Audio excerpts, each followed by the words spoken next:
গতকাল আমরা দুজন বাংলাদেশি নাগরিককে আমরা গ্রেপ্তার করেছি বিকালবেলা। তো তারা অ্যাকচুয়ালি অবৈধভাবে আমাদের ভারতবর্ষে প্রবেশ করে আগরতলা রেল স্টেশন দিয়ে তারা যেতে চেয়েছিল। একটা ওই ত্রিপুরা সুন্দরী এক্সপ্রেস আছে, এটাতে করে যতটুকু জানতে পারলাম। তো ওদের নাম জিজ্ঞেস করলে বললো একজনের নাম ফিরোজা খাতুন আর একজন হলো অনামিকা আক্তার। তো গতকালকে আমরা একটা আমাদের আগরতলা জিআরপি থানাতে একটা তাদের এগেনস্টে একটা মামলা নিয়েছি। তো আজকে আমরা তাদের মহামান্য আদালতে প্রেরণ করব। কতজন ছিল টোটাল? টোটাল 2 জন ছিল।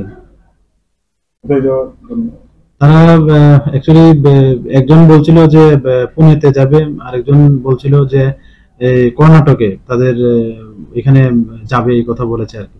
দুজনের ডেস্টিনেশন ছিল। তাদের সঙ্গে এমনিতে ইন্ডিয়ান কারেন্সি আছে আর তাদের মোবাইল ফোন আর কি। তো এগুলি আমরা দেখছি, বিশেষ করে মোবাইল ফোন গুলাতে আরো অন্য কোনো কিছু বা কোনো অন্য কারোর সঙ্গে কোনো কানেকশন আছে কিনা, এগুলো আমরা দেখছি।